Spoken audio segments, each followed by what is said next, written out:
आजच्या म्हणण्याकरता जे शास्त्रभाग आहेत त्याचं वाचन करून पाहू। जुना करार यामधून दानिएलाचं पुस्तक याचा 6वा अध्याय आणि 10 ते 17 वचन। दानिएल याचा 6वा अध्याय 10 ते 17 वचन। त्याचप्रमाणे नवीन करार यामधून रोमकारास पत्र याचा 8वा अध्याय 31 ते 39। रोमकारास पत्र याचा 8वा अध्याय 31 ते 39 हे वचन आपण वाचन करून पाहूया। दानिएलाचं पुस्तक ह्याचा 6वा अध्याय 10 ते 17 ही वचने। या फरमानावर सही झाली आहे असे दानिएलाने ऐकले तेव्हा तो आपल्या घरी गेला। त्याच्या खोलीतल्या खिडक्या यरुशलेमेच्या दिशेकडे असून उघड्या होत्या। त्याने आपल्या नित्यक्रमाप्रमाणे दिवसातून 3दा गुडघे टेकून प्रार्थना केली व आपल्या देवाचा धन्यवाद केला। त्यावेळी ती मनुष्य जमावाने आली। तो दानिएल आपल्या देवाची प्रार्थना व आराधना करीत असे त्यास आढळून आले। तेव्हा ते राजाजवळ जाऊन त्याने फिरवलेल्या द्वाहीविषयी त्यास म्हणाले, महाराज, 30 दिवसापर्यंत जो कोणी आपणाशिवाय कोणा देवाची अथवा मनुष्याची आराधना करील त्यास सिंहाच्या गुहेत टाकावे, अशी द्वाही आपण फिरवली ना? राजाने उत्तर दिले की मेदी व पारसी यांच्या न पालटणाऱ्या कायद्याप्रमाणे हे निश्चितच ठरविले आहे।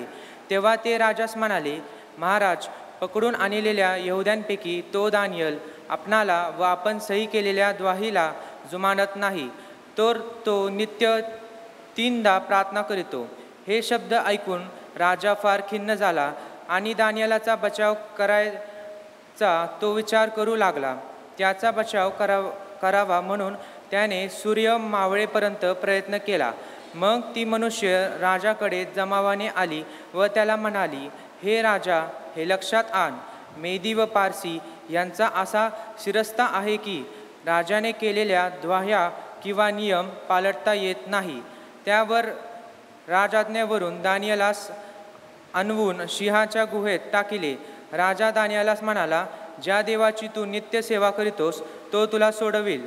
त्यांनी एक शिला आणून गुहेच्या दारावर ठेविला आणि राजाने आपल्या मुद्रेचा व आपल्या सरदारांच्या मुद्रेंचा तिच्यावर शिक्का केला, तो अशासाठी की दानिएलाच्या बाबतीत काही एक फेरबदल होऊ नये। आमेन। ख्रिस्ताची व देवाची प्रीती। तर मग ह्या गोष्टीवरून आपण काय म्हणावे?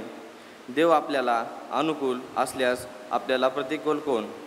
ज्याने आपल्या स्वतःचा पुत्र राखून न ठेवता त्याला आपल्या सर्वांकरता स्मरण केले, तो त्याच्याबरोबर आपल्या सर्व काही कसे देणार नाही? देवाच्या निवडलेल्या लोकांवर दोषारोप कोण ठेवेल? देवच नीतिमान ठरवणारा आहे, तर दंडाज्ञा करणारा कोण? जो मेला इतकेच नाही तर मेलेल्यातून उठला आहे, जो देवाच्या उजवीकडे आहे आणि जो आपल्यासाठी मध्यस्थीही करत आहे, तो ख्रिस्त येशू आहे। ख्रिस्ताच्या प्रीतीपासून आपल्याला कोण विभक्त करील? क्लेश, आपत्ती, छळणूक, उपासमार, नग्नता, संकट किंवा तलवार ही विभक्त करतील काय? शास्त्रात लिहिल्याप्रमाणे तुझ्यामुळे आमचा वध दिवसभर होत आहे, कापाच्या मेंढरांसारखे आम्हाला गणले आहे। उलट पक्षी ज्याने आपल्यावर प्रीती केली त्याचे योग्य या सर्व गोष्टीत आपण महाविजयी ठरतो। कारण माझी खात्री आहे की मरण, जीवन, देवदूत, अधिपती, वर्तमान काळाच्या गोष्टी, भविष्यकाळाच्या गोष्टी, बले, उंची, खोली किंवा दुसरे कोणतेही सृष्ट वस्तू, ख्रिस्त येशू आपला प्रभू याच्यामध्ये देवाची आपल्यावरली जी प्रीती आहे त्याच्यापासून आपल्याला विभक्त करायला सामर्थ्य होणार नाही।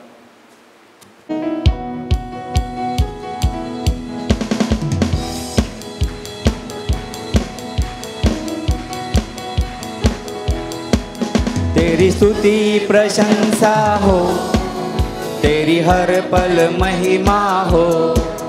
तेरी स्तुति प्रशंसा हो, तेरी हर पल महिमा हो। तू अवर्णित है, तू सुंदर है, मेरा पहला पहला प्यार है। तू अवर्णित है, तू सुंदर है, मेरा पहला पहला प्यार है। तेरी स्तुति प्रशंसा हो, तेरी हर पल महिमा हो। तेरी स्तुति प्रशंसा हो, तेरी हर पल महिमा हो। मेरी निराशाओं में मेरी आशा बना तू, मेरी खामोशियों को समझा तूने प्रभु। मेरी निराशाओं में मेरी आशा बना तू, मेरी खामोशियों को समझा तूने प्रभु। तू अवर्णित है, तू सुंदर है, मेरा पहला पहला प्यार है। तू अवर्णित है, तू सुंदर है, मेरा पहला पहला प्यार है। तेरी स्तुति प्रशंसा हो, तेरी हर पल महिमा हो। तेरी स्तुति प्रशंसा हो, तेरी हर पल महिमा हो। दिल की गहराइयों में बसता तू ही प्रभु, तेरी इच्छाओं को मैं पूरा करता चलूं। दिल की गहराइयों में बसता तू ही प्रभु, तेरी इच्छाओं को मैं पूरा करता चलूं। तू अवर्णित है, तू सुंदर है, मेरा पहला पहला प्यार है। तू अवर्णित है, तू सुंदर है, मेरा पहला पहला प्यार है। तेरी स्तुति प्रशंसा हो, तेरी हर पल महिमा हो। तेरी स्तुति प्रशंसा हो, तेरी हर पल महिमा हो।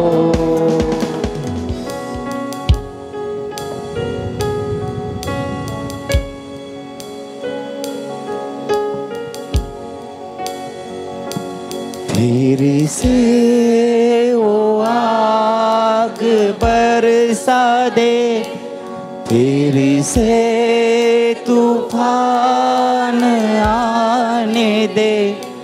तेरी महिमा से, तेरे सामर्थ्य से, फिर से तू अभिषेक कर दे। फिर से वो आग बरसा दे, फिर से तूफान आने दे। तेरी महिमा से, तेरे सामर्थ्य से, फिर से तू अभिषेक कर दे। पवित्र आत्मा, पवित्र आत्मा, पवित्र आत्मा, पवित्र आत्मा, पवित्र आत्मा, पवित्र आत्मा। बहने दे उस हवा को, छू ले हर एक दिल को। तेरा दर्शन हमें मिले, करते हैं प्रार्थना तुझसे। बहने दे उस हवा को, छू ले हर एक दिल को। तेरा दर्शन हमें मिले, करते हैं प्रार्थना तुझसे। तेरी महिमा से, तेरे सामर्थ्य से, फिर से तू अभिषेक कर दे।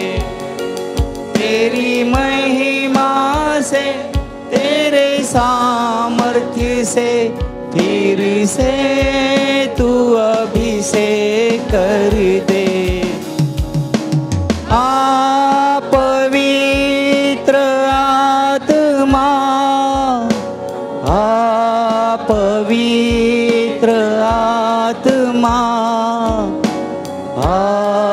पवित्र आत्मा, पवित्र आत्मा, पवित्र आत्मा, पवित्र आत्मा, तू बदल दे मेरे मन को, दे आशीष इस जीवन को, तेरी करुणा हम पे बरसे, अपने मार्ग पे चला हमको, तू बदल दे मेरे मन को, दे आशीष इस जीवन को, तेरी करुणा हम पे बरसे, अपने मार्ग पे चला हमको, तेरी महिमा से, तेरे सामर्थ्य से, फिर से तू अभिषेक कर दे, तेरी महिमा से, तेरे सामर्थ्य से, फिर से तू अभिषेक कर दे। पवित्र आत्मा, पवित्र आत्मा, पवित्र आत्मा, पवित्र आत्मा, पवित्र आत्मा, पवित्र आत्मा। आजचं देवाचं वचन जे आहे त्या वचनाचं शीर्षक इथं मागं बोर्डवरती लिहिलेलं आहे आणि हे दानियलपणा. काल संध्याकाळी तरुणींचा या ठिकाणी 10वा वर्धापन दिन या ठिकाणी संपन्न झाला आणि 10वा वर्धापन दिन या ठिकाणी होत असताना त्यांच्यासाठी शीर्षक होतं की तरुणांसाठी शीर्षक होते दानियलपणा. आणि त्यामध्ये काल पहिली पायरी आम्ही पाहिली.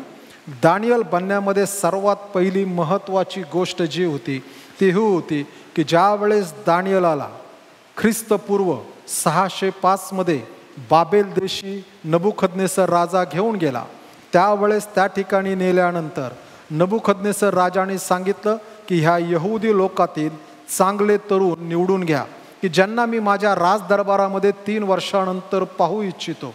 त्यामुळं ह्या 3 वर्षामध्ये त्यांचं संगोपन करा. संगोपन या शब्दाचा अर्थ हा होता राजासंगती बसल्यानंतर काय खायचं, काय खायचं नाही, किती खायचं, किती फेकायचं, किती ठेवायचं, काय पेहराव घालायचे, काय घालायचं नाही, कसं बसायचं, कोठे बसायचं, कोणाच्या समोर बसायचं. बोलत असताना मी राजाचा प्रतिनिधी म्हणून त्या ठिकाणी उभा राहणार आहे, मग मी किंबहुना माझ्यातून राजा दिसायलाच हवा म्हणून त्यांनी काय काय करायचं हे सगळ्या गोष्टी ठरवण्यात आल्या आणि त्यांना त्या 3 वर्षामध्ये शिकवायचं. त्याच्या संगती त्या लोकांमधून ज्या ज्या क्षेत्रामध्ये ते पारंगत आहेत त्या पारंगत असणाऱ्या क्षेत्रामध्ये त्यांना विशेष कौशल्य दाखवण्यासाठी त्यांच्यावरती सेवा करायची, त्यांना शिकवायचं. त्यामध्ये त्यांनी प्रगल्भ व्हावं, ज्ञान वाढवावं आणि त्याप्रमाणे त्यांनी त्यांच्या जीवनामध्ये पुढं राजदरबारी त्या त्या क्षेत्रामध्ये त्यांनी वरच्या स्तरापर्यंत जावं हा दृष्टिकोन त्यांनी ठेवला आणि त्या दृष्टिकोनातून त्यांना सेवा करायला सुरुवात केली. मग ज्यावेळेस सेवा करण्यासाठी सुरुवात केली त्यावेळेस झालं काय की ख्रिस्तपूर्व 620 मध्ये ह्या दानियेलाचा जन्म आणि ख्रिस्तपूर्व 605 मध्ये त्याला बाबेल देशी घेऊन गेले.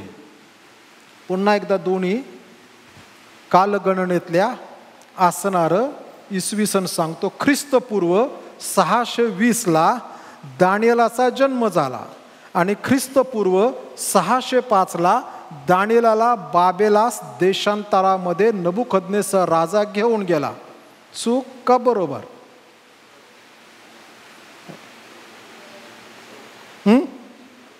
620ला जन्म झाला आणि 605ला बाबेल देशी घेऊन गेले. चूक का बरोबर?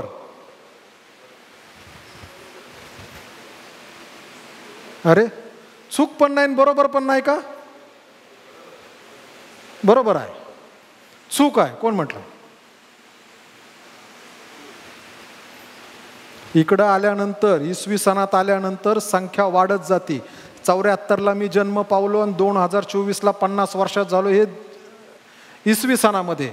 ख्रिस्तपूर्व गेल्यानंतर अगोदर जन्म होतो आणि मग संख्या घटते. म्हणून दानिएल 620ला जन्मला आणि 605ला त्याला बाबेलाच देशांतर करून नेण्यात आलं. त्यावेळेस तो साधारणतः 15-16 वर्षाचा सुकुमार तरुण होता.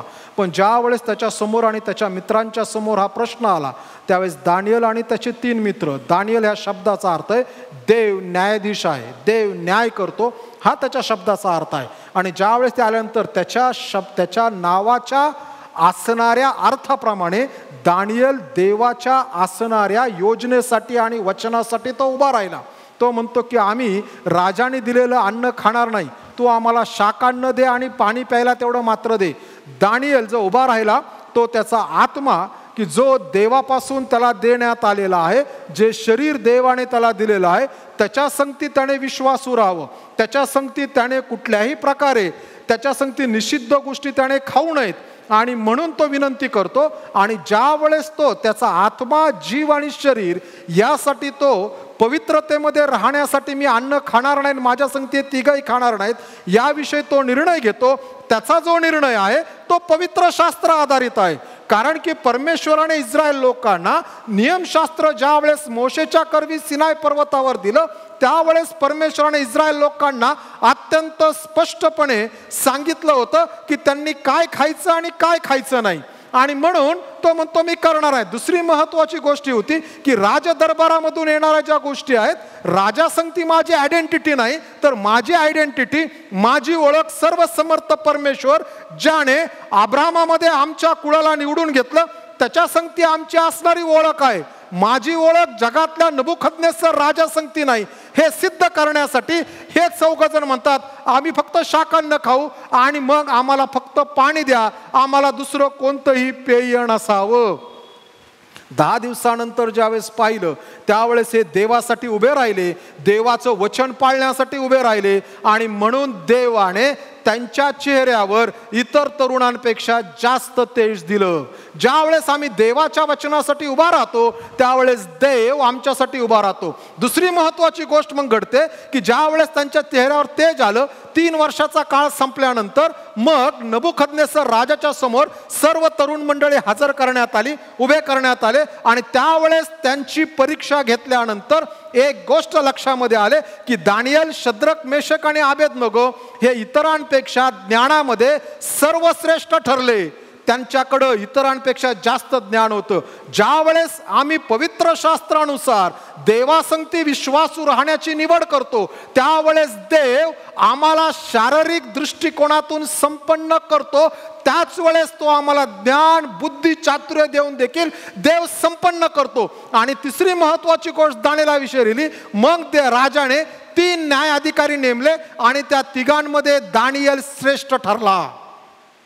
दानिएल त्या सगळ्या तिघांचा वरचढ चढला, त्यांचा तो अध्यक्ष झाला. कारण की त्याने देवाच्या वचनासंगती विश्वासू राहण्याचं आणि त्या वचनासंगती पुढे जाण्याचा निर्णय घेतल्यामुळं, देवाच्या वचनाशी विश्वासू राहिल्यामुळं देवाने त्याला शारीरिक, बौद्धिक आणि त्याचप्रमाणे सन्मान देवाने त्याच्या समोर वाढला. इतका वाढला की तो दानिएल की जो नबुखदनेस्सर राजाच्या काळामध्ये बाबेलामध्ये पारतंत्र्यात किंवा देशवासात गेला होता, त्या बंदीवासात गेला होता, त्याच्यानंतर बाबेलचं राज्य, जगत जेता असणारा नबुखदनेस्सर राजा, जगातलं पहिलं राजकीय सत्र किंवा राज्य कारभार ज्यांनी जगावर राज्य केलं ते बाबेलचं राजा, ज्याविषयी दानिएलाच्या पुस्तकात म्हटलेलं आहे की राजाने सुवर्णाची मूर्ती पाहिली, तिचं शिर जे होतं सुवर्णाचं होतं. आणि दानिएल म्हणताना म्हणाला, हे महाराजा, ते सुवर्णाचं शिर तू आहेस, ते बाबेलचं राज. आणि मग शास्त्रपाठ पहिल्या अध्यायाच्या शेवटी आल्यानंतर संपतो. त्याने कोरेश राजाच्या पहिल्या वर्षापर्यंत दानिएल तेथे राहिला. हा जो कोरेश राजा आहे हा नबुखदनेस्सर राजाचा वंशज नव्हे किंवा हा बाबेलचा राजा नव्हे, तर मेदी आणि पार्शांचा राजा दार्यावेस वयाच्या 17व्या वर्षी त्याने बाबेलच्या नगरीवरती वर्चस्व मिळवलं आणि त्या दिवशी बाबेलचा राज्यपाठ संपला. ज्याविषयी दानिएलच्या पुस्तकात म्हटलेलं आहे की बेलशस्सर ज्या वेळेस तो म्हणतो की देवाच्या असणाऱ्या माझ्या वडिलाने यरुशलेमेच्या मंदिरातली जी सर्व पात्र आणलीत ती घेऊन या, म्हणजे मी त्यातून मी, माझ्या पत्नी, माझ्या उपपत्नी, माझे सरदार, निमंत्रित लोक त्यातून आम्ही मद्यप्राशन करू. त्याच वेळेस त्या असणाऱ्या राज मंदिराच्या गिलाव्यावरती बोट दिसली आणि त्या बोटा लिहिलं मणे मणे तकेल पारसीन. मी तुला तागडीत तोलून पाहिलंस पण तू उणा भरला. आणि त्याच रात्री मेदी आणि पारशांची राजवट त्या असणारे बाबेलच्या राजाला मारून मेदी आणि पारशांची राजवट झाली. त्यावेळेस दार्यावेश हा पहिला राजा होता. दार्यावेश पहिला, त्यानंतर कोरेश हा राजा झाला आणि कोरेश राजाच्या पहिल्या वर्षापर्यंत दानिएल दरबारामध्ये देवाने त्याला दिलेली सेवा पूर्णतेस घेऊन जात होता. त्याने 2 जगज्जेत्या असणाऱ्या राज्यांमध्ये सेवा दिली. इतकी कृपा आणि अनुग्रह परमेश्वराने दानिएलला दिला कारण तो देवाच्या वचनाशी विश्वासू राहिला. जे जे देवाच्या वचनाशी विश्वासू राहतात देव त्यांना आशीर्वाद दिल्याशिवाय राहत नाही. या पुस्तकाचा दावा आहे, जो कोणी हे पुस्तक प्रामाणिकपणे वाचेल ती व्यक्ती आपलं जीवन बदलेल. देवाचा एक सेवक आहे, त्यांचं वाक्य, this book will keep you away from sin or sin will keep you away from this book. हे पुस्तक तुम्हाला पापापासून दूर ठेवेल किंवा पाप तुम्हाला हे पुस्तक वाचण्यापासून दूर ठेवेल. दोघांपैकी एकच काहीतरी घडेल, दोन्ही संगती घडणार नाही. नुसतं वाचलं तरी देव काम करतो. लंडनमध्ये डेव्हिड पॉसन नावाचे देवाचे सेवक होऊन गेले. सुंदर देवाचं वचन ते शिकवायचे आणि डेव्हिड पॉसन यांच्या चर्चमध्ये त्यांनी बायबल वाचायची मॅरेथॉन ठेवली आणि मग प्रत्येकाने यायचं आणि 15 मिनिटं बायबल उत्पत्तीच्या पुस्तकापासून वाचायचं. आणि ज्यावेळेस उत्पत्तीच्या पुस्तकापासून बायबल वाचायला सुरुवात केली त्यावेळेस असणाऱ्या शहराचा जो मेयर आहे तो पण डेव्हिड पॉसन यांना म्हणाले की मला देखील बायबल वाचण्यामध्ये सहभाग व्हायचा आहे. आणि मग ते म्हणताना म्हणाले की तुम्ही ते जे लोक तिथं ठेवलेत की बाबा जे सगळं पाहत आहेत कोणाला कुठली वेळ कधी त्यांच्याशी बोला, ते तुम्हाला एक स्लॉट देतील. आणि मग त्यांना एक 15 मिनिटाचा ह्या शहराच्या मेयरला एक स्लॉट देण्यात आला वाचण्यासाठी. हा जो माणूस मेयर होता हा काय प्रोटेस्टंट नव्हता, हा कॅथलिक होता, रोमन कॅथलिक पंथाचा. पण ज्यावेळेस त्याने ऐकलं की चर्च ही गोष्ट करत आहे त्यावेळेस ते म्हणजे मला पण 15 मिनिटं वाचायचे. आणि ज्यावेळेस ते 15 मिनिटं वाचायला आले त्यावेळेस आल्यानंतर त्यांना वाचण्यासाठी शास्त्रपाठ आला नीतिसूत्राचं पुस्तक 31वा अध्याय. नीतिसूत्राचं पुस्तक 31वा अध्याय त्यांच्या वाचनामध्ये रेग्युलर रिडिंगमध्ये त्यांच्याकडे आला. ज्यावेळेस 31वा अध्याय ते वाचल्यानंतर ते जाऊन पुन्हा रेव्हरंड डेव्हिड पॉसन यांना भेटले आणि त्यांना भेटल्यानंतर त्यांना म्हणाले, डेव्हिड, आज जे मी वाचलं हे मला कधीच माहीत नव्हतं की हे बायबलमध्ये आहे, पण मी ते आज वाचलं. Can you lend me a coffee of the Bible? काय तुम्हाला एक पवित्र शास्त्राची प्रत देऊ शकतो का की जे मला रेग्युलर घरी वाचायचे? मी जे वाचलं ते सद्गुणी स्त्रीविषयी लिहिलेलं होतं, पण मुळात ते माझ्याविषयी लिहिलेलं आहे की मी नेहमी एक्झॅक्टली काय केलं पाहिजे. आणि ते घरी गेले, त्यांनी त्यांच्या पत्नीला सांगितलं. बायबल वाचल्यानंतर ते बायबल वाचू लागले आणि त्यांनी ख्रिस्ताचा स्वीकार केला. बायबल वाचल्याने लोकांची जीवनं बदलतात. कधी ज्यावेळेस आम्ही ते पाळतो. आणि हा पहिला संदेश काल संध्याकाळी आम्ही या ठिकाणी तरुणांमध्ये, आज दुसऱ्या संध्याकाळी ख्रिस्ती जीवनाचा दुसरा भाग. जर देवासंगती आमचं नातं जिवंत ठेवायचं तर 2 महत्त्वपूर्ण गोष्टी आहेत. नाण्याच्या 2 बाजू आहेत. त्यातली पहिली बाजू देवाचं वचन वाचणं आणि आमच्या जीवनामध्ये लागूकरण करणं, आणि दुसरी नाण्याची बाजू आहे प्रार्थना. आणि आज आम्ही येऊन वाचणार आहोत 6व्या अध्यायामध्ये दानिएलाची प्रार्थना आहे. दानिएलाच्या प्रार्थनेकडे आम्ही लक्ष लावणार आहोत. प्रिय बंधू भगिनींनो, दानिएलाची प्रार्थना फार सुटसुटीत, चांगली, मुद्देसूद प्रार्थना आहे. पवित्र शास्त्रात काही प्रार्थना आहेत की ज्या आम्हाला प्रार्थना करण्यासाठी प्रेरणा देतात. त्या प्रार्थना आम्हाला शिकवतात की आमच्या प्रार्थना कशा असाव्यात. येशूने स्वतः मत्तई शुभर्त म्हणत डोंगरावरील प्रवचनात सांगताना सांगितलं, तुम्ही परराष्ट्रीयांसारखी बडबड करू नका प्रार्थना करताना. आम्ही ज्यावेळेस प्रार्थना करतो त्यावेळेस आमच्या प्रार्थनेमध्ये बडबड नसावी. ही देवाचा एकुलता एक पुत्र की जो सर्वात चांगली प्रार्थना करू शकतो आणि जो भूतलावर मनुष्य रूपामध्ये किंवा देहधारणा केलेली असताना जो वारंवार देवाकडे प्रार्थना करत होता, तो विश्वासणाऱ्यांना किंबहुना देवाच्या मंडळीतल्या लोकांना शिकवत असताना तो असं म्हणतो, आमची प्रार्थना म्हणजे व्यर्थ बडबड नसावी. दुसरी महत्त्वाची गोष्ट आहे, आम्ही पुष्कळ बोललो म्हणजे देवाला समजेल हाही त्याचा अर्थ नाहीये. आम्ही मोजक्या शब्दामध्ये आमचा विषय देवाकडे मांडणं गरजेचं आहे. तिसरी महत्त्वाची गोष्ट, ज्यावेळेस आम्ही प्रार्थनेकडे येतो त्यावेळेस अनेकांना असं वाटतं की मी चार चौघामध्ये पब्लिकमध्ये ज्यावेळेस समाज जमलाय त्यावेळेस मी प्रार्थना करायला हवी. समाजामध्ये प्रार्थना करणं चुकीची नाही, चांगली गोष्ट आहे. परंतु ज्यावेळेस आमची इच्छा आहे की आम्ही समाजामध्ये चार चौघांमध्ये आम्ही प्रार्थना करायला हवी, त्यावेळेस माझं वैयक्तिक प्रार्थनामय जीवन पण त्याच्यापेक्षा जास्त असायला हवं. जर माझं वैयक्तिक प्रार्थनामय जीवन आहे तरच मी पब्लिक प्लेसेसमध्ये मी प्रार्थना करू शकतो. कारण की येशू ख्रिस्त म्हणतो, पुरुषांना मोठ्या स्थानी मोठे स्थान गेले आणि लांब प्रार्थना सर्वांच्या समोर करणं आवडतं. त्यापेक्षा आमची वृत्ती निराळी असायला हवी. आमच्या प्रार्थनामय जीवन हे आईसबर्ग सारखं असायला हवं, हिमनगासारखं असायला हवं.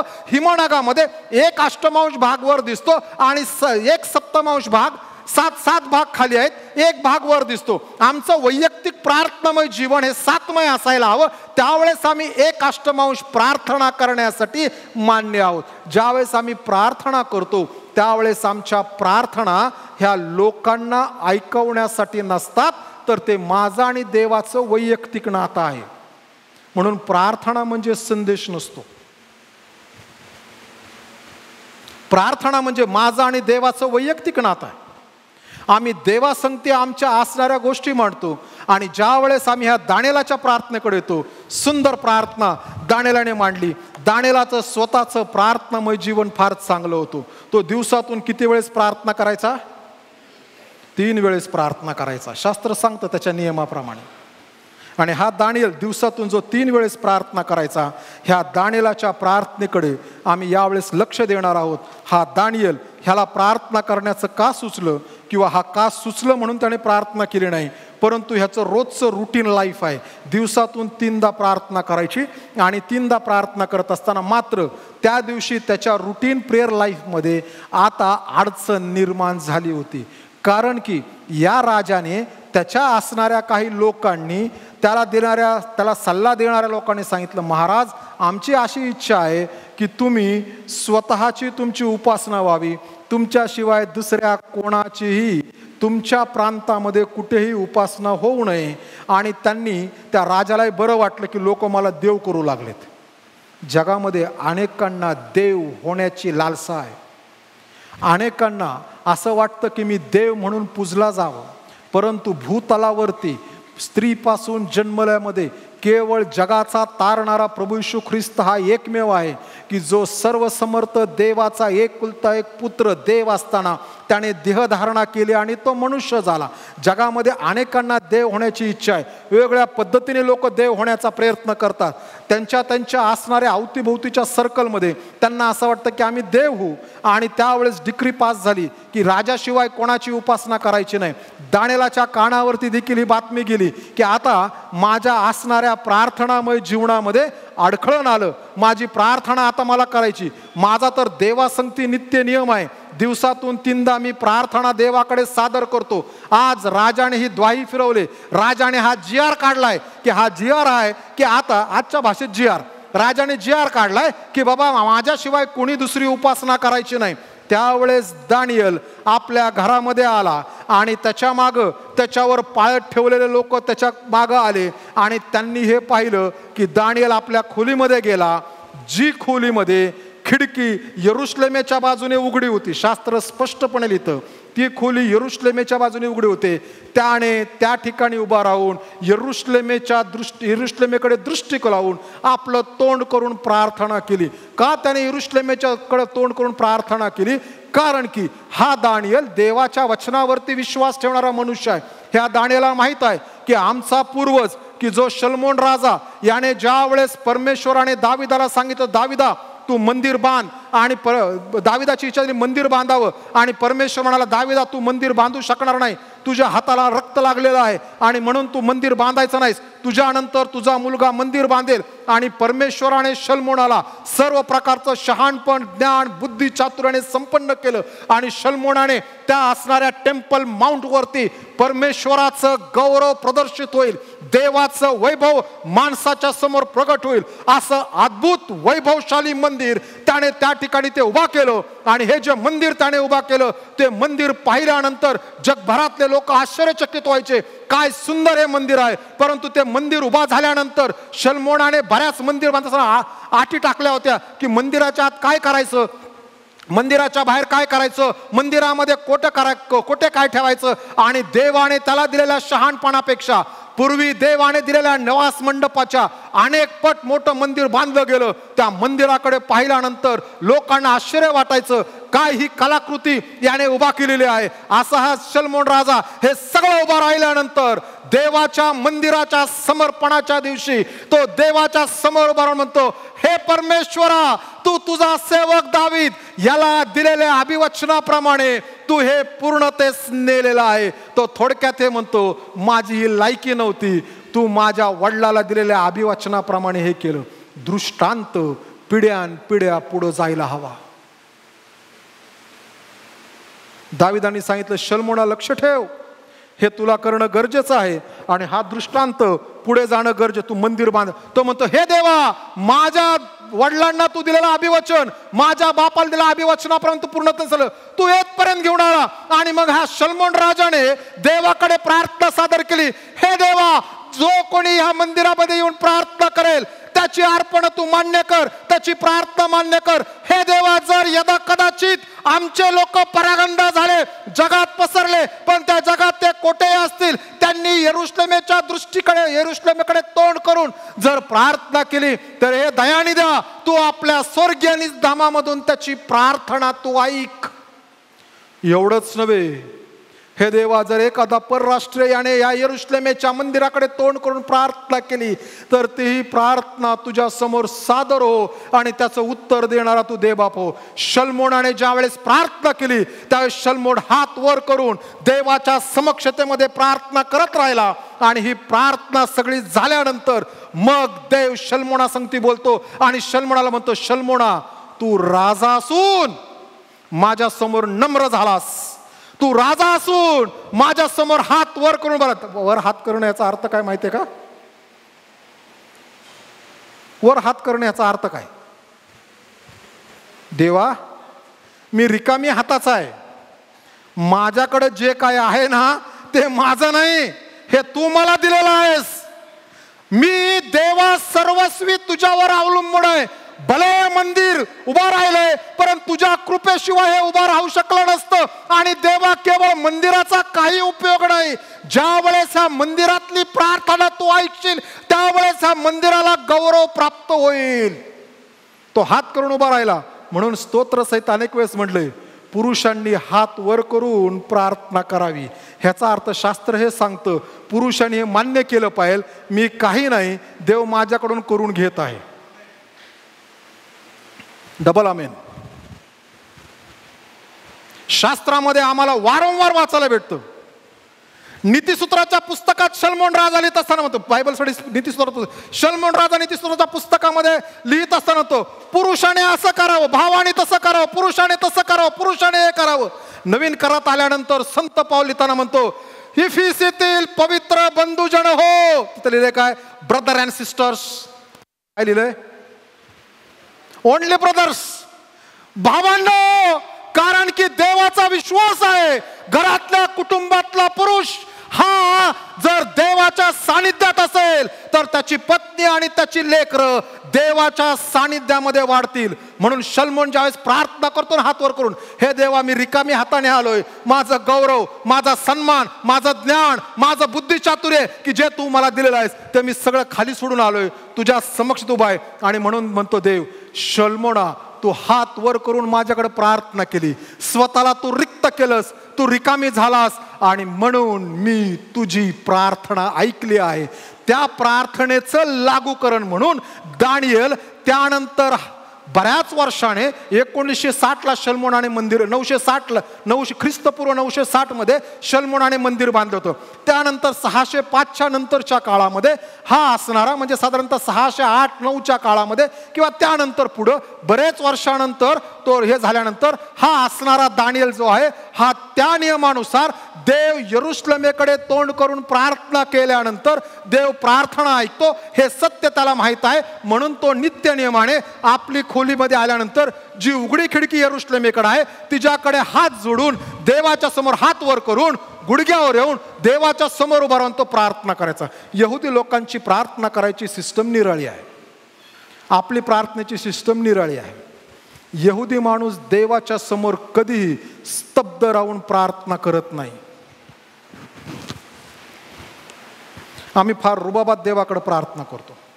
यहुदी माणूस ज्यावेळेस प्रेयर शॉल घेतो, प्रेयर शॉल घेतल्यानंतर त्या प्रेयर शॉलचे 2 टोकं जे आहेत, गोंडे जे आहेत ते आपल्या हातात धरतो आणि सदैव तो देवाच्या समोर झुलत राहतो. असा मी देवाच्या समोर स्तब्ध उभा राहण्याच्या लायकीचा नाही हे तो वारंवार देवाला सांगतो हालत असताना. आम्ही मात्र देवालाच कधी कधी प्रार्थनेत ऑर्डर देतो, हे देवा हे कर, जस काय देव आमच्या घरामध्ये बांधलेला माणूस आहे. हे देवा आमचा सरकारचा नियम हा सांगतो, तुझा हा सांगतो, पण तू आमच्या नियमाप्रमाणे बदल. देवा बदल. आम्ही देवाला बदलायला निघालो ही आमची प्रार्थना आहे. अनेक वेळेस आमच्या प्रार्थना पवित्र शास्त्राच्या घात करणाऱ्या आहेत. अनेक वेळेस आमच्या प्रार्थना आमच्या आध्यात्मिक जीवनाच्या आत्महत्या करणाऱ्या आहेत. मागच्या आठवड्यात एका व्यक्तीला भेटलो. ती व्यक्ती म्हणले देव मला लगेच उत्तर देतो. म्हटलं आनंदाची गोष्ट आहे, आनंदाची गोष्ट आहे.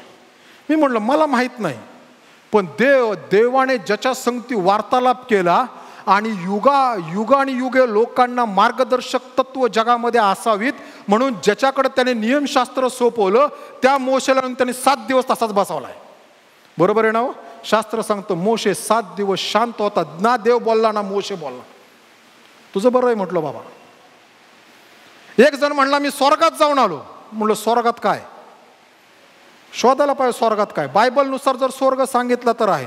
स्वर्गामध्ये गेलेल्यांपैकी आम्हाला पाहायला भेटतं की एकदा पाऊल म्हणताना असं म्हणतो मी 3ऱ्या स्वर्गापर्यंत चढलो, स्वदेही की विदेही हे मला स्पष्ट करता येणार नाही आणि तिकडच्या गोष्टींचा उच्चार मी इथे करू शकत नाही. देवाने घालून दिलेलं बंधन आहे. अनेक वेळेस आमच्या प्रार्थना आत्मघातकी आहेत. आमच्या प्रार्थना बायबलच्या खून करणार आहेत. आमच्या प्रार्थना देवाचा असणारा उदात्त दृष्टिकोन त्या दृष्टिकोनाला सुरुंग लावणार आहेत. आमच्या प्रार्थना ज्या आहेत ह्या प्रार्थना देवालाच उद्ध्वस्त करायला बसलेल्या आहेत. इतकी देवाला नावं आम्ही दिलेत पवित्र शास्त्रातली सोडून. येशूविषयी पवित्र शास्त्रामध्ये जवळजवळ 230 नावं आहेत. ती सोडून भलती भलती नावं सध्या येशूला माणसं देऊ लागलेत. प्रिय बंधू भगिनी, हा दानिएल आला. दानिएलाने ऐकलं जर समजा मी उपासना केली माझ्या सर्व समर्थ देवाची तर मला उचलून सिंहाच्या गुहेत टाकलं जाईल. पण दानिएल आला. दानिएल त्या खिडकीकडे उभा राहिला आणि त्याने यरुशलेमेच्या दिशेने आपलं तोंड केलं आणि तो प्रार्थना करू लागला. मी इकडं तोंड करतोय म्हणजे इकडे यरुशलेम याचा भाग नाही. जॉग्रफीचे जे शिक्षक आहेत त्यांनी शोधून सांगा कुठल्या बाजूला. मी एक उदाहरण सांगितलं आहे ना. त्याने इकडं तोंड यरुशलेमेच्या दिशेने तोंड करून त्यांनी प्रार्थना केली. खिडकीला पडदा लावला, खिडकी बंद केली. देव ओळखतो माझं अंतकरण. आम्ही कसं सोयीने म्हणून म्हणलो आम्ही कधी कधी देवाच्या योजनेचा देवाचा ऐकू. देवाला माझं अंतकरण माहित आहे, मग मी हे करू शकतो. देवाला माहित आहे मी ते 4 चौकात राहतो म्हणून मी माझं कपाळ रंगवायचंय. हो शास्त्रात म्हटलेलं आहे ज्या वेळेस तो येईल प्रगटीकडे त्यावेळेस तो तुमच्या कपाळावर शिक्का मारेल. बहिणींनो, ऑलरेडी तुमच्या कपाळावर तुमच्या नवऱ्याचा जर शिक्का असेल तर ख्रिस्त म्हटलेल्या पतीचा शिक्का कुठं बसेल? कधी कधी आम्ही म्हणतो आम्ही या समाजात राहतोय म्हणून आम्ही काय करतो, नाही मी ख्रिस्ती आहे. मुलींचं असतं मी ख्रिस्ती आहे पण तो माझा मित्र आहे ना, तो माझी खूप काळजी घेतो म्हणून मी त्याला बंधन बांधते. चूक आहे. आम्ही म्हणतो आमच्या देवाला आमचं मन माहित आहे. अहो देवाला मनही माहित आहे, देव देवाला कृती माहित आहे.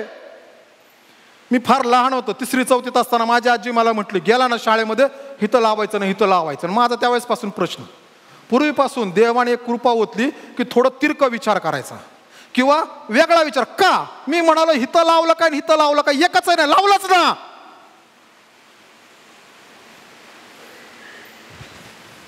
मग परत सांगायचे, खोबरं भेटलं ना दुसऱ्याला द्यायचं मित्राला. मी म्हणायचो का घ्यायचं? प्रिय बंधू आणि भगिनींनो,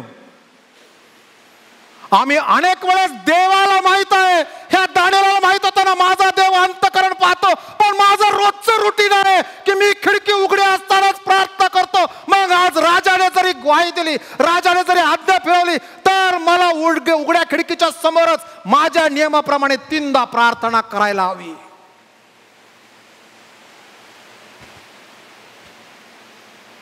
दानियेल त्याच्या प्रार्थनामय जीवनामध्ये तो रोजचा कन्फर्म आहे किती वेळ प्रार्थना करायची. दानियेलाने ती सगळी डिक्री ऐकल्यानंतर, ग्वाही ऐकल्यानंतर, दौंडी ऐकल्यानंतर, GR ऐकल्यानंतर दानियेलाने 4 वेळेस प्रार्थना केली का हो?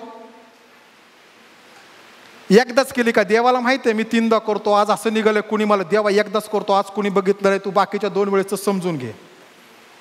त्याने 4 वेळेस केली नाही, त्यांनी फाजील धार्मिकता दाखवली नाही, आणि त्याने कमी करून मी भ्यालो हेही दाखवलं नाही.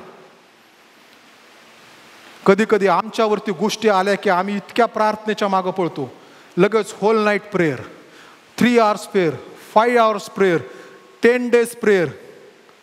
आपल्या घरामध्ये आपण कधी उपवास धरत नाही, पण एखादी अडचण आली की त्या दिवशी जन्मलेल्या बाळापासून वयोवृद्धापर्यंत 8-8 दिवस उपवास करायचे. ह्याला म्हणतात फाजील धार्मिकता. आमचं प्रार्थनामय जे जीवन आहे ना, त्यातच आमच्या ह्या प्रार्थना बसायलाच हव्यात. मी असं म्हणत नाही की उपवासाने प्रार्थना करू नये, उपवासाने प्रार्थना आम्ही करायच्यात. कधी कधी आम्ही चुकीचा अर्थ काढला येशूच्या वाक्याचा. ज्या वेळेस ते त्याचे शिष्य ते अशुद्ध आत्मा काढू शकले नाहीत, तो वडील म्हणाला माझ्या मुलातून तुझ्या शिष्यांना आत्मा काढता आला नाही, आणि शिष्यांनी विचारलं प्रभूजी हे आम्हाला का करता आलं नाही, आणि येशू म्हणाला उपवासाने प्रार्थने वाचून असली जात निघत नाही. आणि आम्ही त्याचं एक्सप्लेनेशन करताना हे केलं की जर समजा एखाद्याला अशुद्ध आत्मा लागलाय तर त्या दिवशी उपवास धरायचा, प्रार्थना करायच्या, मगच हे निघतं. त्याचं उत्तर ते नाही, येशूचं उत्तर हे आहे, ज्याप्रमाणे मी माझ्या जीवनामध्ये प्रार्थना आणि उपवास करतो ते तुमचं रेग्युलर उपवास आणि प्रार्थनामय जीवन असायला पाहिजे, त्यावेळेस देव काम करेल.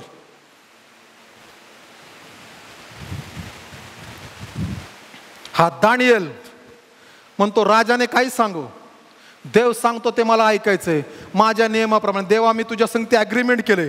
प्रिय बंधू भगिनींनो, आम्ही देवासंगती बरेच अग्रीमेंट करतो, ते पाळायला पाहिजे आम्ही. हे देवा मी 9:30ला चर्चला जाईल, आम्ही 10 वाजता चर्चला येतो. आज आनंद आहे, सगळं चर्च भरले. मागच्या वेळेत एक जण म्हणला पाळक साहेब तुमचे संदेश ऐकायला आम्ही आलो 2 आठवडे. मी म्हणलो नाही बाबा. म्हणला का? म्हणलं यासाठी, कारण की घटनेच्या पुस्तकात लिहिलंय की कमिटीत येणारा किंवा वडील म्हणत माणूस कसा असावा, म्हणून त्यावेळेस संदेश सांगणं माझी जबाबदारी आहे. मी दुसरं काय बाहेर जात नाही, त्या चौकटीतच आहे. म्हणलो पण जे 2 संदेश देवाने दिले ते त्याच्यापेक्षा भयंकर आहे की मी मेल्यानंतर स्वर्गात जाईल का अनंतकालिक नरकात जाईल. मागच्या वेळेत नरक होता, त्याच्या अगोदर स्वर्ग होता. प्रिय बंधू आणि भगिनींनो, ह्या दानियेलापासून आम्ही शिकतो. तरुणांनो, आमचं प्रार्थनामय जीवन सेटल करा. मी कधी प्रार्थना करणार, ती प्रार्थनेची वेळ कधी डावलू देऊ नका. कारण ज्यावेळेस आम्ही देवाला म्हणतो देवा आम्ही तुझ्या संगती सकाळी 5:30ला प्रार्थनेला येणार आहे, त्यावेळेस देव 5:30ला आमचे शब्द ऐकण्यासाठी आतुर आहे. आणि देव म्हणतो झोपलाय वाटतं अजून. आम्ही म्हणतो हे देवा आम्ही तुझ्या संगती रात्री 10 वाजता प्रार्थनेला बसेल, त्याच वेळेस नेमका एखादा सैतान फोन करतो. तुमची वेळ जर देवाची चोरली जात असेल तर तो माणूस सैतानाचा हस्तक असल्याशिवाय दुसरा काय असू शकत नाही. समजा मी देवाला म्हणा देवा सकाळी 5:30ला तुझ्या संगती प्रार्थनेला बसेल, नेमका 5:30लाच काहीतरी फोन आला आणि मी फोन प्रार्थनेची वेळ टळून गेली. देव वाट बघतोय, आत्ता बोलेल मग बोलेल मग बोलेल. ज्यांनी फोन केला तो सैतानाचा हस्तक आहे, त्यांनी तुम्हाला देवाच्या समक्षतेपासून दूर नेलंय. सांभाळा. हा दानियेल गेला, प्रार्थना केली, 1दा नव्हे 3दा केली प्रार्थना. आणि हे लोक 3 वेळेस पाळतीवर होते. दानिएल 3दा प्रार्थना करतो काय, आणि मग 3दा प्रार्थना केली आणि मग ते दानिएलला राजाकडे गेले. म्हणजे महाराज आपण असं म्हटलं ना. हो म्हटलं. शिक्का मारला ना तुमच्या अंगठीचा. त्या काळात मेदी आणि पारशी लोक राजाचा सील असायचं, ते सील मारून कन्फर्म करायचं. तुम्ही सील केलं ना. हो सील केलं. परंतु तुमचा आवडता दानिएल फार मर्जी होती ना राजाची. तुमचा आवडता दानिएल ह्याने मात्र तुमची आज्ञा मान्य केली नाही. ह्याने त्याच्या देवाची दिवसात 3दा नित्यक्रमाप्रमाणे उपासना केली. आणि राजाला आता सगळं षडयंत्र समजलं. अरे हे सगळं घडलं दानिएलासाठी. दानिएला काय त्यातून, राजाला काय त्यातून दानिएलाची सुटका करता नाही. कारण मेदी आणि पारशाचा ठराव होता, एकदा ठराव झाला की तो परत बदलायचा नाही. आणि मग सांगितलं आणा दानिएलाला. आणलं. आता सिंहाच्या गुहेत टाकायचं आहे. तेव्हा राजा काय म्हटलं. राजा म्हटला, हे परात्पर देवाच्या सेवका, तुझा देव तुझा बचाव करेल. आमच्या जीवनाची साक्ष बाहेरच्या लोकांनी द्यायला पाहिजे. आम्ही नाही म्हणायचं मी ख्रिश्चन आहे, मी ख्रिश्चन आहे, मी ख्रिश्चन आहे, मी ख्रिश्चन आहे. बाहेरच्या लोकांनी म्हटलं पाहिजे की हा माणूस ख्रिश्चन आहे. नाहीतर आम्ही गेलो चिटूक करणाऱ्या बाईकडे आणि आपण येऊन म्हणायचं मी ख्रिश्चन आहे. चर्चकडे आल्यानंतर लांब चेहरा केला, एकदम गांभीर्य, चेहऱ्यावर हसू नाही, एकदम जसं काय दुपारचे 12चे वेळ झाले, टोल काट्यावर काटा एकदम. आणि मग स्तुती आराधना, आणि हिथून उठायचं आणि चिटकिनीकडे जायचं. हिथून उठायचं जादू टोणा करण्याकडे जायचं. हिथून उठायचं दुसऱ्याचं वाटोळं करण्यासाठी एखाद्याकडे मूठ मार. सगळ्या साहित्याने गोष्टी आहेत आणि ह्या सगळ्या मला माहीत आहेत. ह्या सगळ्यांचा अभ्यास केला आहे. पण मी कधी हे प्रत्याचार नाही, कारण की हे सगळं जे आहे ना, हे सगळं देवाच्या इच्छेच्या विरुद्ध आहे. कधी कधी उठायचं, आपलं हात बघायचा कुठला काय आहे. सकाळी उठलं की पहिलं काय बघायचं, न्यूजपेपर आला की न्यूजपेपरमध्ये आजचा दिवस काय सांगतोय. त्याच्यानंतर महिना सुरू झाला की महिन्याचं मासिक पुस्तक येतं एखादं, त्या पुस्तकात महिना तुमचा कसा जाईल हे शोधायचं. मग टॅरो कार्ड आलंच आहे. परवा दिवशी एक ठिकाणी होतं, राहुलचं स्पेलिंग काय रे, RAHUL. एका ठिकाणी होतं RAHOL, राहुल. मी विचारलं साहेबाचं नाव काय, ते म्हणले राहुल. म्हणलं असं काय लिहिलंय, आणि माझ्या लक्षात आलं ही न्यूमरोलॉजीचा खेळ आहे. न्यूमरोलॉजीमध्ये आहेत आम्ही देवाकडे ज्यावेळेस येतो त्यावेळेस देवावर विश्वास ठेवायला पाहिजे. आम्ही ज्यावेळेस देवाकडे येतो त्यावेळेस आमची ओळख बाहेरच्या लोकांना दिली पाहिजे की हा माणूस ख्रिस्ती आहे. आमची ओळख आम्ही स्वतः द्यायची ना, मी ख्रिस्ती आहे, मी ख्रिस्ती आहे, मी ख्रिस्ती आहे. ते देव ठरवेल हो मी ख्रिस्ती आहे की नाही. बरोबर आहे की नाही. नाहीतर मी सगळा मुलामा लावला ख्रिस्ती आहे, आणि देव तिथे गेल्यावर म्हटला कोण. मी सांगल मी अब्राहम श्रीवास्तव, ह्या साली जन्मलो, असं असं केलं, तसं तसं केलं.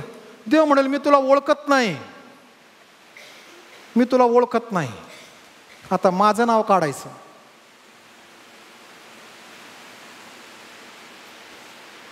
कारण मला खात्री आहे देव मला ओळखणार. मी ख्रिस्ताला 10 मार्च 1989 संध्याकाळी माझ्या घरामध्ये 8:15च्या दरम्यान येशयाचा ग्रंथ 53वा अध्याय वाचत असताना देव माझ्याशी बोलला.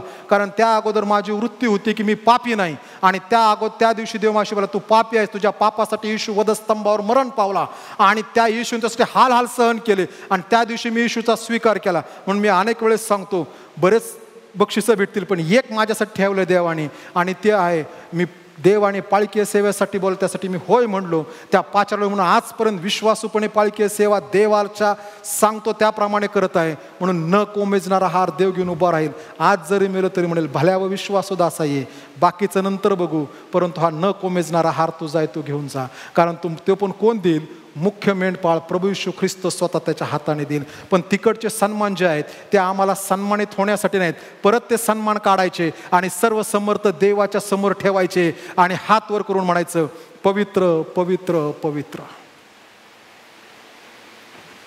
हा दानिएल ह्याच्या जीवनामुळे राजाने साथ दिली. त्याला सिंहाच्या गुहेत टाकलं. सिंहाच्या गुहेत टाकल्यानंतर राजा रात्रभर झोपला नाही. पहाटे तांबडं फुटण्याच्या अगोदर राजा सिंहाच्या गुहेशी आला. हे परात्पर देवाच्या सेवका दानियेला, अजून वाक्य पूर्ण होत नाही त्यावेळेस या दानियेलाने खालून हाक मारले, महाराज चिरायू असा. अरे तुझ्या देवाने तुला वाचवलं काय? महाराज चिरायू असा. आणि त्या राजाला समजलं दानियल वाचला. दुसऱ्या वेळेस ज्या वाक्य येतं, पहिल्या वेळेस त्याला माझे कान वाचतात काय, दानियेलाचा आवाज ऐकू येतो, महाराज चिरायू असा. देवाने त्याला वाचवलं आणि राजा म्हणला, दानियेलाला बाहेर काढा, ज्यांनी कुभांड रचले त्यांना घेऊन या आणि त्यांना ह्या सिंहाच्या गुहेत टाका. प्रिय बंधू भगिनींनो, आमच्यासाठी जगाने साक्ष दिली, आमच्या प्रार्थनामय जीवनासाठी जगाने साक्ष दिली पाहिजे. आम्ही उलटून म्हणतो, मी खूप प्रार्थनामय, मी खूप प्रार्थनामय, मी खूप प्रार्थनामय, मी खूप प्रार्थनामय, आमचा देव असं म्हणतो. आमचं नाही, अजिबात नाही. लोकांनी आमच्याविषयी साक्ष द्यायला पाहिजे. बरोबर आहे ना हो? नाहीतर कामात काम चुकारपणा करायचं, मग म्हणायचं आमचा देव हा शिस्तबद्ध देव आहे. कामामध्ये आम्ही पार्शालिटी करायची आणि मग म्हणताना आमचा देव हा अन्यायी न्यायाधीश आहे. अरे चुकतंय गणित. कामामध्ये पाट्या टाकायचं काम करायचं आणि मग म्हणायचं आमचा देव काम केल्यावर आशीर्वाद देतो. कसा देईल देव? मी प्रार्थना आज भक्ती सुरू कसं, हे देवा आम्ही भक्तीला आलो तर आम्हाला पाट्या टाकायची भक्ती नको, आम्हाला अंतकरणापासूनची भक्ती हवी. आणि दानियल ते करत होता आणि त्यामुळं त्या राजाने नंतर सगळ्या त्याच्या असणाऱ्या प्रांतात फरमान पाठवलं. तो म्हणतो दानियेलाचा देव हा जिवंत देव आहे. सगळ्या लोकांना समजलं. आमची प्रार्थना लोकांना समजायला पाहिजे की जिवंत देवाचे लोक आहेत. आमच्या प्रार्थना आत्मघातकी नसाव्यात. आमच्या प्रार्थना पवित्र शास्त्राच्या खून करणाऱ्या नसाव्यात. आमच्या प्रार्थना देवाचा दृष्टांत बदलणाऱ्या नसाव्यात. आमच्या प्रार्थना सोयीनुसार नसाव्यात. माहिती ना, सोयीनुसार. आज छळ होते, मग प्रार्थना देव जाणतो सगळं. देव म्हणतो पण आता नीट उभा राहा, हात स्थिर कर, लटपटणारे गुडघे स्थिर कर आणि मग प्रार्थना कर. बघू द्यात लोकांना. पिंपळेकर ब्रदर माहित आहेत? प्रोफेसर पिंपळेकर. त्यांचे वडील ख्रिस्ताकडे का आले माहिती आहे का? ज्या वेळेस प्रोफेसर पिंपळेकरांनी ख्रिस्ताचा स्वीकार केला त्यावेळेस पिंपळेकरांची आई अगोदर मला असं वाटतं त्या राहिल्या नाहीत, लहान असतानाच त्या गेल्या होत्या. मग त्यांच्या वडिलांनी दुसरं लग्न केलं होतं आणि मग त्यांच्या वडिलांनी सांगितलं की, त्यांना घरी बाबू म्हणायचे, त्यांना सांगितलं की मी तुला, त्यांच्याकडं संपत्ती आहे ना, 2 विवाह झाले म्हणजे आई गेल्यानंतर, तर संपत्ती पत्नीत विभागायची, मुलांमध्ये नाही विभागायची. म्हणजे ही पहिली पत्नी होती, ती मरण पावली म्हणून तिला एक भाग, दुसऱ्या पत्नीला. त्यांच्या भागात तो नियम होता त्यावेळेस. म्हटलं तुझ्या आईची सगळी संपत्ती देतो. आणि त्यावेळेस प्रोफेसर पिंपळेकर वडिलांना म्हणाले, पप्पा मला तुमचं काही नको, मला तुमचं काही नको. आणि ते घर सोडून निघाले. ते बरेच फिरले आणि त्यांचे वडील सारखा विचार करत होते, माझ्या मुलांनी एवढी संपत्ती नाकारली, ह्यात असं काय आहे येशूमध्ये की जो संपत्ती नाकारायला शिकवतो. ती थोडी की नव्हती. आणि बरेच वर्षाने आणि त्यांच्या वडिलांना मग ख्रिस्त समजला. असंच रविवारच्या चर्चमध्ये शेवटच्या बेंचला बसले होते आणि प्रोफेसर पिंपळेकर त्या चर्चला त्या दिवशी गेले आणि त्यांनी पाहिलं की आपले वडील बसले. त्यांनी विचारलं, बाबा, ते म्हणाले, तुझ्या ह्या कृतीने माझ्या मनामध्ये प्रश्न निर्माण केला की असं नेमकं काय आहे की एवढी धन दौलत सोडून, आणि म्हणून मी येशूकडे आकर्षित झालो. आमची कृती, आमची प्रार्थना, आमचं जीवन, आमचं बाहेरचं जीवन, चर्चमधलं जीवन, घरातलं जीवन, वैयक्तिक जीवन सगळं सारखं असायला. ग्रीकांनी फिलॉसॉफी आणली, स्पिरिच्युअल अँड सेक्युलर. स्पिरिच्युअल म्हणजे कोण? स्पिरिच्युअल म्हणजे आध्यात्मिक म्हणजे कोण? आता ग्रीकांनी 2 तुकडे केले जगाचे. एक स्पिरिच्युअल काम करणारे लोक आणि एक सेक्युलर काम करणारे लोक. मग स्पिरिच्युअल काम करणारे लोक कोण? मुंबईच्या लोकांना जास्त माहीत असतंय ना. देवाची सेवा करणारे. ओके. आणि मग सेक्युलर लोक कोण?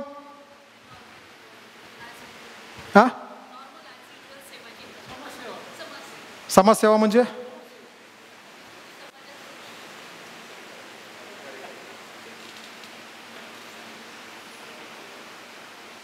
सुदेश आता कंपनीत काम करतात. बरोबर आहे ना. आशिष शाळेत काम करतात, बाळासाहेब पोलीस दलामध्ये होते, अनमोल सध्या डॉक्टर म्हणून करत आहे, त्यांच्या मागं बाळासाहेब आहेत, ते त्यांच्या कंपनीत काम करतात, त्याच्यानंतर पंडित ब्रदर काम करतात, त्यानंतर पलीकडे सर शाळेत काम करतात. ही समाजसेवा आहे का? व्यवसाय झाला. ओके, आता बायबलच्या सिद्धांताकडे येऊया. बायबल कशाला सेक्युलर म्हणतं, कशाला स्पिरिच्युअल म्हणतं. इफिस्कारास पत्रामध्ये आल्यानंतर संत पाऊल इफिस्कारास मंडळीला म्हणताना असं म्हणतो, हे इफिस्काराच्या लोकांना, तुम्ही जे काही काम करता ते तुम्ही देवाला भिवून करा, कारण ती तुमची आध्यात्मिक सेवा आहे. तू शिक्षक आहेस, ती तुझी आध्यात्मिक सेवा आहे. तू नर्स आहे, ती तुझी आध्यात्मिक सेवा. तू डॉक्टर आहे, ती तुझी आध्यात्मिक सेवा. हे कंपनीत मॅनेजर आहेत, ती त्यांची आध्यात्मिक सेवा. एखाद्याचा बिझनेस आहे, ती त्याची आध्यात्मिक सेवा. एखाद्याचा व्यवसाय आहे, ती त्याची आध्यात्मिक सेवा. बायबल स्पिरिच्युअल म्हणजे चर्चमध्ये काम करणारे सुवार्तिक, पाळक, बायबल वुमन, रेव्हरंट, बिशप्स यांना स्पिरिच्युअल म्हणत नाही. आम्ही सगळे स्पिरिच्युअल आहोत. मग बायबल सेक्युलर कशाला म्हणतं? आम्ही अनेक वेळेस सहज म्हणताना म्हणतो, मी सेक्युलर वर्ल्डमध्ये काम करतो. बायबल सेक्युलर वर्ल्ड म्हणजे काय माहिती का? जिथं पाप आहे ते सेक्युलर आहे. सांभाळा आम्ही काय म्हणतोय. मी सेक्युलर वर्ल्डमध्ये आहे. अरे ह्याचा अर्थ मी बोलावं मॅडम, शिक्षकांना सगळं माहीत असतंय.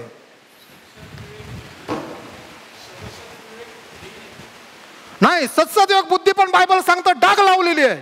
कारण आम्ही पापात जन्मलो, त्यामुळे आमच्या पापामुळं आमच्या सत्सदयोग बुद्धीला पण डाग लागलेला आहे. जर पवित्र शुद्ध काय आहे तर देवाचं वचन आणि देवाच्या वचनातल्या गोष्टीनुसार आम्ही आमचं काम करणं. म्हणून जेथे कोठे आम्हाला देवाने ठेवलं प्रिय बंधू आणि भगिनींनो, ते करत असताना आम्ही प्रामाणिकपणे काम केलं पाहिजे. कारण की आम्ही त्या कामाच्या द्वारे देवाला धूप अर्पण करत आहोत. तो धूप स्वर्गात गेल्यानंतर देवाने म्हटलं पाहिजे, अरे हा धूप यावेळेस शशिकांत आमोलिकचा आला, मला आनंद झाला त्याने केलेल्या कामातून. त्याने प्रामाणिकपणे काम केलं माझं बळ धरून. आणि तो धूप जर देवाला आनंद देणारा नसेल तर देवापर्यंत तो जाणारच नाही. तो अंतराळात कुठेतरी विरुळून जाईल. प्रिय बंधू भगिनी, ह्या दानिएलाने ते केलं. तो देवाशी विश्वासू राहिला, देवाशी काम केलं. म्हणून दानिएल ज्यावेळेस ते करतो त्यावेळेस ते काम करतो. दानिएल ज्यावेळेस म्हणतो मी शाकान्न खाईल, त्यावेळेस तो देवाशी विश्वासू आहे. असंच आम्हाला शास्त्रामध्ये अजून एक माणूस आहे, त्याचं नाव आहे योसेफ. ह्या योसेफाकडे आपण आल्यानंतर ह्या योसेफाने देखील देवाचं गौरव केलं. त्याचं जीवन देखील देवावर अवलंबून आहे. एस्तेर राणी, कधी कधी आमच्या जगामध्ये मोठी समस्या आहे. आणि समस्या आहे, वी आर व्हेरी बिझी. आमच्याकडे वेळ नाही देवाला. आयांनो, जर तुमच्या मुलांसाठी प्रार्थना करण्यासाठी तुमच्याकडे वेळ नाही तर तुमच्याकडे कशासाठीच वेळ नाही. वडिलांनो, जर तुमच्या मुलासाठी तुमच्याकडे प्रार्थना करण्यासाठी वेळ नाही तर तुमच्याकडे तुम्ही जे करताच त्या सगळ्यांची किंमत शून्य आहे. पतींनो, जर तुमच्या पत्नीसाठी प्रार्थना करण्यासाठी तुमच्याकडे वेळ नाही तर त्याची किंमत सगळ्याची शून्य आहे. पत्नींनो, जर आपल्या पतीसाठी प्रार्थना करण्यासाठी तुमच्याकडे वेळ नाही तर त्या सगळं जे तुम्ही करता त्याची गोळाबेरीज शून्य आहे. आम्ही आमची लेकरं, आमच्या कुटुंबासाठी जर आमच्याकडे वेळ नाही देवाच्या समक्षतेत त्यांना घेऊन येण्यासाठी, बघा सगळे सामाजिक प्रार्थना करू शकत नाहीत चार चौकात. मला माहीत आहे, अनेक जण म्हणतात पाळक साहेब घरी करतो पण मला इथं आलं चार चौकात दडपण वाटतं. म्हणून मी त्यांनाही कधी दडपणात पाडत नाही आणि त्यांना लाज वाटावं किंवा त्यांना भीती वाटावी, त्यांची कोणीतरी टिंगल उडवावी म्हणून मी त्या गोष्टी त्यांच्यासाठी करत नाही. पण त्यांचं घरचं प्रार्थनामय जीवन चांगलं आहे. त्या प्रार्थनामय जीवनात त्यांनी त्यांच्या पत्नीसाठी, पतीसाठी, लेकरांसाठी, सासूसाठी, सासऱ्यांसाठी, बहिणीसाठी, भावासाठी प्रार्थना करणं गरजेचं आहे. ते पण दानिएलासारखी सरकारचे नियम बदलू तरी आमच्या पद्धतीत सकाळ दुपार संध्याकाळ म्हणतो, सकाळ दुपार संध्याकाळ. नाहीतर आम्ही कामाला गेलोय, कामाला गेल्यानंतर रोज एकटा डबा खातो म्हणून प्रार्थना, हे देवा thank you Jesus for this food, bless this food, make me good प्रार्थना केली. किटू प्रार्थना पाठ चिकू प्रार्थना पाठ कर घरी अंतर है ना, थँक्यू जीजस, कारण मी एकटा करतोय. आता त्या दिवशी नेमके माझ्या ऑफिसमध्ये काहीतरी काम चाललंय आणि म्हणून 15-20 लोक आले.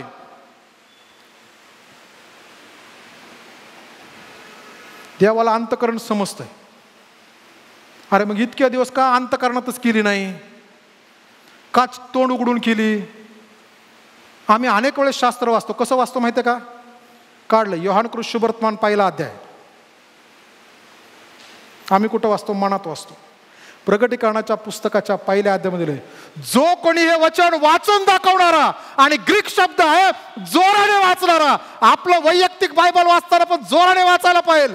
आम्हालाच आमचे शब्द कानात ऐकायला पाहिजे. नुसतं पुटपुट पुटपुट पुटपुट पुट करून नाही वाचायचं. आम्ही काय दुसरं काय करत नाही, देवाचं वचन वाचत आहोत. म्हणून जर प्रारंभी देवाने आकाश व पृथ्वी निर्माण केली, दुसऱ्याला त्रास होणार. ते पहाटे 4ला उठलात आणि शेजारी पत्नी झोपली, मुलं झोपलीत आणि बसलोय हॉलमध्ये, प्रारंभी देवाने आकाश व पृथ्वी. ते म्हणतील कुठून आणले, काय शिकवले पाळक साहेबांनी? नाही, आपल्याला ऐकलेलं असं वाचायचं. प्रिय बंधू आणि भगिनींनो, प्रार्थनामय जीवन ही आमच्या यशस्वी जीवनाची गुरुकिल्ली आहे. प्रार्थनामय जीवन हे माझं आणि देवाचं नातं दाखवतं. असं कधी होतं का हो? समजा बाजारात मी माझ्या पत्नीला घेऊन गेलो आणि मग गावामध्ये काही लोक आले, तिला त्रास देते. मी म्हणतो काय माहिती बा कोण आहे?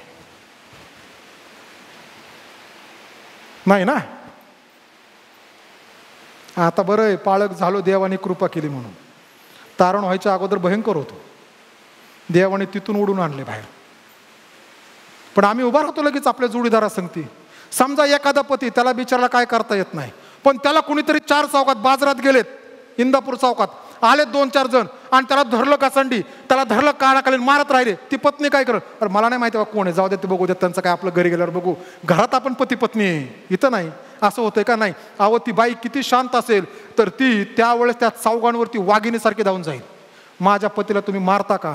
त्याचप्रमाणे आमचं आध्यात्मिक जीवन आहे. जर आम्ही रोज देवासंगती आमचं प्रार्थनामय जीवन ठेवलंय, मग जगाची परिस्थिती काही बदलू, आम्ही त्यावेळेस देवाकडं त्यावेळेस जाऊन प्रार्थना केलीच पाहिजे. देवाला फाजील धार्मिकता आवडत नाही, देवाला तथाकथित धार्मिकता आवडत नाही. देवाला फक्त धार्मिकता किंवा दुसरा शब्द आत्मिकता, जी आमची रोजची रुटीन लाईफची ती आवडते. हां, कधी कधी मला माहिती आहे कठीण प्रसंग येतो कामाच्या ठिकाणी सेवा करत असताना, त्यावेळेस त्या प्रसंगासाठी आम्ही प्रार्थना करू शकतो. प्रिय बंधू भगिनींनो, दानियल बना. दानियल बनण्याने आशीर्वाद काय माहिती का? देवाचं गौरव होतं, देवाचा सन्मान होतो आणि लोकांना ख्रिस्ताची ओळख पटते. मग माझ्या संगती कोणी असो अथवा नसो, दानियल एकटाच उभा राहिला ना. अहो, सगळे राज्य कारभारी एका बाजूला आणि हा गडी एका बाजूला. त्याला माहिती आहे 1 + गॉड = मेजॉरिटी. देवासंगती ज्यावेळेस आम्ही उभा राहतो त्यावेळेस देव चिन्ह करतो. देवासंगती उभा राहतो त्यावेळेस देव उत्पात करतो. देवासंगती आम्ही उभा राहतो त्यावेळेस काही वर्षानंतर लोक म्हणतात, ज्यांनी जगाची उलतापालत केलेली हेच ते लोक आहे. प्रेषितांच्या कृत्यातलं वाक्य आहे देवाच्या प्रेषितांसाठी. म्हणून प्रिय बंधू भगिनींनो, आपल्या जीवनात दानियल बनण्याचा प्रयत्न करा. देवाचं वचन आहे तसं वाचा, आहे तसं पाळा आणि आपलं प्रार्थनामय जीवनाला जगातल्या परिस्थितीनुसार बदलू नका. कारण आमचं प्रार्थनामय जीवन देवाशी निगडीत आहे आणि त्यातून देवाचं गौरव होतं. प्रार्थना करताना आम्ही आमच्या असणाऱ्या रिक्वेस्ट आणि विनंती त्या सर्व समर्थ देवाकडे सादर करतो, की जो ते एकीकडे दुर्लक्ष करत नाही, प्रत्येक गोष्टीचं उत्तर देतो. सर्वजण उभा राहूयात.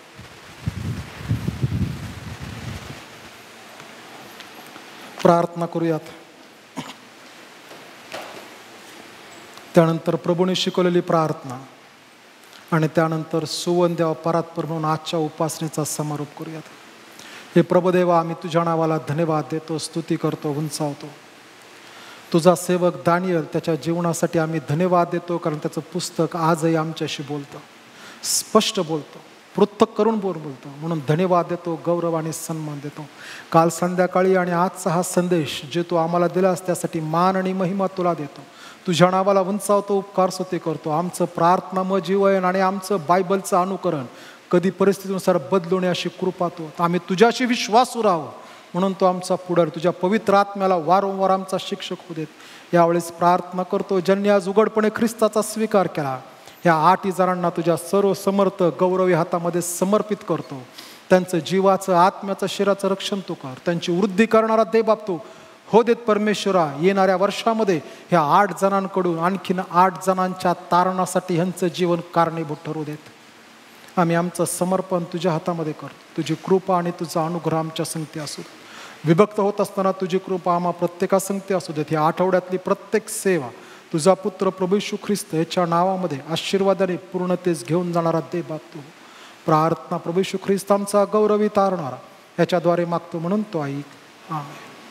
हे आमच्या स्वर्गातील पित्या, तुझे नाम पवित्र मानले जा. तुझे राज्य जसे स्वर्गात तसे पृथ्वीवरही. तुझ्या इच्छेप्रमाणे आमची रोजची भाकर आज आम्हास दे. आणि जसे आम्ही आमचे ऋणे असरून सोडले आहे तसेच तू आमचे ऋणे आम्हास सोड. आणि आम्हास परीक्षेत नकोस तर आम्हास वाईटापासून सोड. कारण की राज्य, सामर्थ्य आणि गौरव ही सर्व काळ तुझीच आहेत. आमेन. आता शांतीने जा आणि सुखाने राहा. म्हणजे देव जो बाप्याची प्रीती, तारणाऱ्या प्रभू येशू ख्रिस्ताच्या कृपा आणि प्रेमळ पवित्र आत्म्याची सहभागिता आम्हातील प्रत्येकाबरोबर, देवाच्या सर्व लेकरांबरोबर आता आणि येशूचे दुसरेने होईपर्यंत असो. आमेन.